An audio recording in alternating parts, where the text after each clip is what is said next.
പ്രിയപ്പെട്ട പ്രേക്ഷകരെ, 5 സംസ്ഥാനങ്ങളിലെ തെരഞ്ഞെടുപ്പ് അവസാനിച്ചു. വോട്ടെല്ലാം പെട്ടിയിലായി. പിന്നാലെ വാണിജ്യ സിലിണ്ടറിന്റെ വില കുത്തനെ കൂട്ടി കേന്ദ്ര സർക്കാർ. 19 കിലോ സിലിണ്ടറിന് 993 രൂപ കൂട്ടി. 5 കിലോ ഛോട്ടാ സിലിണ്ടറിന് 253 രൂപയും കൂട്ടി. ഇതോടെ ഒരു സിലിണ്ടറിന് കൊച്ചിയിൽ വില 3085 രൂപയാണ്. ഹോട്ടൽ, റെസ്റ്റോറന്റുകൾ, തട്ടുകട എന്നിവയ്ക്ക് വലിയ ആഘാതമാണ് വില വർധന. സമസ്ത മേഖലകളിലും വലിയ വിലക്കയറ്റത്തിന് കാരണമാകുന്നതാണ് കേന്ദ്ര തീരുമാനമെന്ന് ഭക്ഷ്യമന്ത്രി GR അനിൽ. യുദ്ധത്തിന്റെ മറവിൽ ഓരോ ഉൽപ്പന്നങ്ങളുടെയും വില വർദ്ധിക്കാൻ ഇടയാക്കുന്ന നടപടിയാണ് കേന്ദ്ര ഗവൺമെന്റ് സ്വീകരിച്ചുകൊണ്ടിരിക്കുന്നത്. ഇത് ജനജീവിതം വല്ലാതെ പ്രയാസപ്പെടുത്തുന്ന ഒരു സാഹചര്യത്തിൽ എത്താൻ പോവുകയാണ്. വലിയ തുകയുടെ വർധനമാണ്. 993 രൂപയുടെ വർധനവ് ഒറ്റയടിക്ക് പാചകവാതകത്തിനുണ്ടാകുമ്പോൾ അത് സമസ്ത മേഖലയും ബാധിക്കും. തൊട്ടുപുറകെ പെട്രോളിയം ഉൽപ്പന്നങ്ങളുടെ വിലവർധനവ് പ്രതീക്ഷിക്കുകയാണ്. തെരഞ്ഞെടുപ്പ് കഴിയുക എന്നുള്ള അത് കാത്തിരിക്കുന്നു എന്നുള്ളതാണ് ഇത് കാണുമ്പോൾ മനസ്സിലാകുന്നത്. ജനങ്ങളുടെ ജീവിത ദുരിതങ്ങൾ വർദ്ധിപ്പിക്കാൻ ഇടയാക്കുന്ന ഇത്തരം നടപടി അങ്ങേയറ്റം പ്രതിഷേധാർഹമാണ്. ഇത് പുനഃപരിശോധിക്കാൻ കേന്ദ്ര ഗവൺമെന്റ് ആലോചിക്കണമെന്നാണ് എനിക്ക് അഭ്യർത്ഥിക്കാനുള്ളത്. YS അഭിനന്ദുണ്ട് കൂടുതൽ വിവരങ്ങളുമായി. YS അഭിനന്ദ്, തെരഞ്ഞെടുപ്പ് കഴിഞ്ഞു, വോട്ടെല്ലാം പെട്ടിയിലായി. ഇനിയിപ്പോൾ വില കൂട്ടിയാൽ എന്താ, വില കൂട്ടിയില്ലെങ്കിൽ എന്താ? എന്തായാലും വില കൂട്ടി തുടങ്ങിയിരിക്കുന്നു.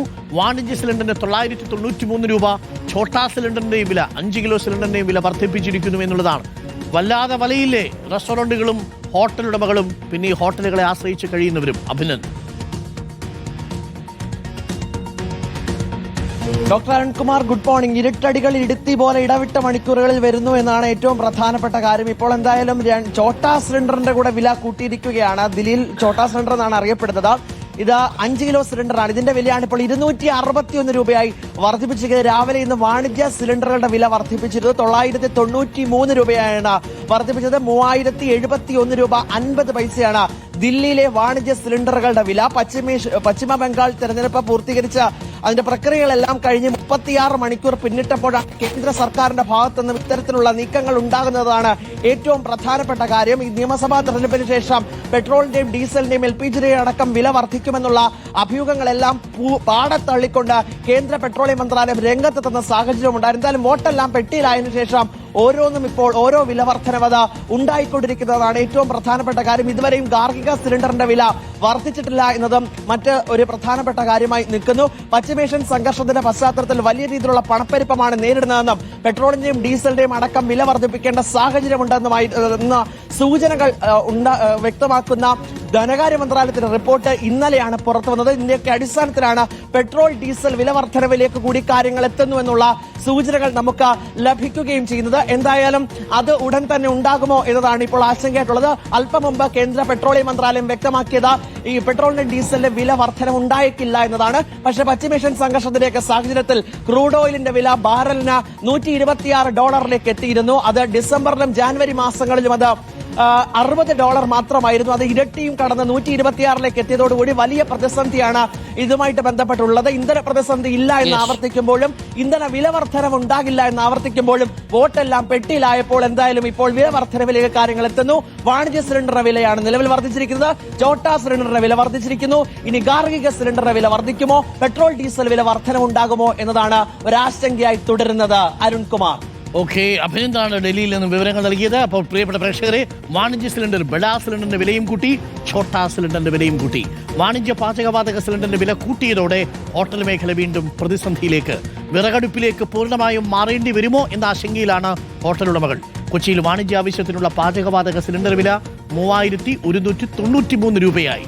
ഞങ്ങളുടെ പ്രതിനിധി നിതിൻ സേവ്യർ തയ്യാറാക്കിയ റിപ്പോർട്ട് കാണാം.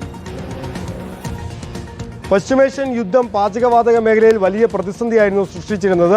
ആദ്യം പാചകവാതക സിലിണ്ടറുകൾ ലഭിക്കാത്തതിന്റെ പ്രശ്നമായിരുന്നു. അങ്ങനെ ഒരുപാട് ഹോട്ടലുകൾ മറ്റും അടച്ചിടേണ്ട ഒരു അവസ്ഥ വന്നു. പിന്നീട് പാചകവാതക സിലിണ്ടറുകൾ കിട്ടിത്തുടങ്ങി. പക്ഷേ അപ്പോഴും പുതിയൊരു പ്രതിസന്ധി ഉടലെടുത്തിരിക്കുന്നത് ഈ വാണിജ്യ ആവശ്യത്തിനുള്ള സിലിണ്ടറുകളുടെ വില കൂട്ടി എന്നുള്ളതാണ്. കേന്ദ്രം 993 രൂപയാണ് ഇപ്പോൾ കേന്ദ്രം കൂട്ടിയിട്ടുള്ളത്. നമ്മൾ ഇടപ്പള്ളിയിലുള്ള ഒരു ഹോട്ടലിലാണ്, ഒരു റെസ്റ്റോറൻ്റാണ് നിലവിലുള്ളത്. ആ കടയിൽ ചേട്ടനോട് നമുക്ക് ചോദിക്കാം. ചേട്ടാ, ഇപ്പോൾ കേന്ദ്രം സിലിണ്ടറിന്റെ വില കൂട്ടിയിരിക്കുകയാണ്. 19 കിലോ സിലിണ്ടറിന്റെ വില 993 രൂപ കൂട്ടി. അപ്പോൾ ഇതെങ്ങനെയായിരിക്കും ഹോട്ടൽ വ്യവസായത്തെ ബാധിക്കുക? വലിയ തോതിൽ ബാധിക്കും. നമ്മൾ ഇപ്പോൾ തന്നെ നിലവിൽ മേടിക്കുന്നത് തന്നെ കൂടുതലാണ്. 2200 കൊടുത്താൽ മേടിക്കണം. അപ്പോൾ ഇനിയും കൂടുമെന്ന് പറയുമ്പോൾ വലിയൊരു ബാധ്യതയാണ്. അതും നമ്മളെപ്പോലെ ചെറിയ കടക്കാർക്ക് അത് വലിയൊരു ബാധ്യത തന്നെ വരും. ഈ 3071 രൂപയാണ് ഇനി സിലിണ്ടറിന് കൊടുക്കേണ്ടി വരിക. അപ്പോൾ സ്വാഭാവികമായിട്ടും ഭക്ഷണത്തിന് ഇപ്പോൾ ഈ പാചകവാതക സിലിണ്ടർ ലഭ്യത കുറഞ്ഞപ്പോൾ തന്നെ ഭക്ഷണത്തിൻ്റെയൊക്കെ വില കൂട്ടേണ്ടി വന്നിട്ടുണ്ട്. ഇപ്പോൾ സിലിണ്ടറിൻ്റെ വില കൂടുമ്പോൾ ഇനി വീണ്ടും ഭക്ഷണത്തിൻ്റെ വില കൂട്ടേണ്ടി വരില്ലേ? കൂട്ടേണ്ടി വരും. അസോസിയേഷനിലെ ഒരു തീരുമാനം ഉണ്ടാവും, അത് കഴിഞ്ഞ് നമ്മൾ കൂട്ടുള്ളൂ. കൂട്ടാതെ പറ്റില്ല, അത് നമുക്ക് പിടിച്ചേക്കണ്ടേ. നമ്മളിവിടുന്ന് സാധാരണക്കാരുടെ കച്ചവടമേ ഉള്ളൂ, വലിയ കച്ചവടമൊന്നും നമുക്ക് വരില്ല. ഈ വാർക്കപ്പണിക്ക് പോകുന്ന പറയും ഈ ഇവിടെ ഹോസ്റ്റലിൽ താമസിക്കുന്ന കച്ചവടമാണ്. പെട്ടെന്ന് നമുക്ക് ഒറ്റയടി കൂട്ടാൻ നമുക്ക് കഴിയില്ല. കഴിഞ്ഞ് നമുക്ക് കൂട്ടുന്ന അവർക്ക് പൈസ വേണ്ടേ, ഒരു ശമ്പളം കൂടുന്ന പോലെ എല്ലാവരും ഭക്ഷണം കഴിക്കാൻ ഇറങ്ങുള്ളൂ. ഈ സിലിണ്ടർ കിട്ടാതായിരുന്ന സമയത്ത് ഒരു പ്രതിസന്ധി ഇവിടെ ഉണ്ടായിരുന്നു.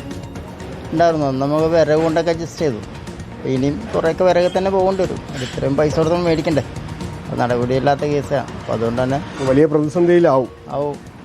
അതായത് ചേട്ടൻ പറഞ്ഞ പോലെ തന്നെയാണ്. അതായത് കൂടുതലും ഈ ഹോട്ടലിൽ ഭക്ഷണം കഴിക്കാൻ എത്തുന്നതൊക്കെ സാധാരണക്കാരായ ദിവസക്കൂലിക്ക് ജോലി ചെയ്യുന്ന ആളുകളൊക്കെയാണ്. അപ്പോൾ അങ്ങനെയുള്ളവർക്ക് പെട്ടെന്ന് ഭക്ഷണത്തിൻ്റെ വില കൂട്ടുകയാണെങ്കിൽ അത് വലിയ തോതിലുള്ള ബുദ്ധിമുട്ടുണ്ടാക്കും. അപ്പോൾ അങ്ങനെ പെട്ടെന്ന് ഭക്ഷണത്തിൻ്റെ വില കൂട്ടാനാകില്ല എന്നാണ് ചേട്ടൻ പറയുന്നത്. അപ്പോൾ തീർച്ചയായിട്ടും അത് വീണ്ടും വിറകിലേക്കൊക്കെ പോകേണ്ടി വരും. പ്രത്യേകിച്ച് നേരത്തെ ഈ പശ്ചിമേഷ്യൻ യുദ്ധം തുടങ്ങിയ സമയത്ത് ഈ സിലിണ്ടറിൻ്റെ ലഭ്യത കുറവുണ്ടായിരുന്ന സമയത്ത് അത്തരത്തിൽ വിറകിലേക്കും മറ്റുമൊക്കെ നിരവധി ഹോട്ടലുകൾ പോയിരുന്നൊരവസ്ഥ ഉണ്ടായിരുന്നു. ഏതായാലും വീണ്ടും അങ്ങനെ ഒരു പ്രതിസന്ധി, പ്രത്യേകിച്ച് കേന്ദ്രം ഈ സിലിണ്ടറിന്റെ വില കൂട്ടുന്ന സമയത്ത് ഒരു പ്രതിസന്ധി ഉണ്ടാകുമ്പോൾ വീണ്ടും വിറകിലേക്കും മറ്റും പോകേണ്ടി വരുമോ? പ്രത്യേകിച്ച് പെട്ടെന്ന് വില കൂട്ടൽ ഒരു പ്രായോഗികമല്ല. അത് ഹോട്ടൽ അസോസിയേഷനൊക്കെ തീരുമാനിച്ച് അവർ യോഗം ചേർന്നൊക്കെ തീരുമാനിക്കേണ്ട ഒരു കാര്യമാണ്. അപ്പോൾ വീണ്ടും വിറകടുപ്പിലേക്കും മറ്റും പോകേണ്ടി വരുമോ എന്നൊരു ആശങ്കയൊക്കെ ഹോട്ടൽ ഉടമകൾക്കുണ്ട്. ഏതായാലും വലിയ പ്രതിസന്ധിയിലേക്ക് വീണ്ടും ഈ ഹോട്ടൽ മേഖലകൾ പോകുന്നു എന്ന സൂചനയാണ് വാണിജ്യ സിലിണ്ടറിന്റെ വില കൂട്ടുന്നത് നൽകുന്നത്. വീഡിയോ ജേർണലിസ്റ്റ് ഹണി തങ്കപ്പനൊപ്പം റിപ്പോർട്ടർ നിതിൻ സേവ്യർ. ഇന്ന് റിപ്പോർട്ടർ, കൊച്ചി. ചുരുക്കത്തിൽ വല്ലാതെ വലയും എന്നുള്ളത് ഉറപ്പാണ്. ചായയുടെയും ഉഴുന്നുവടയുടെയും മസാല ദോശയുടെയും ഒക്കെ വില കൂടും എന്നുള്ളതാണ്. പൊറോട്ടയും ബീഫും ഒക്കെ കഴിക്കുന്നവർ ഒന്നുകിൽ പൊറോട്ടയുടെ വലിപ്പം കുറയും, അതല്ലെങ്കിൽ ബീഫിൻ്റെ ഗ്രേവിയൊക്കെ ഇനി കിട്ടുന്ന ബുദ്ധിമുട്ടായിട്ട് തീരും. പ്രത്യേകം സൂക്ഷിക്കുക, കാരണം വാണിജ്യ വാതക സിലിണ്ടറിൻ്റെ വില വർദ്ധിപ്പിച്ചിരിക്കുന്നു.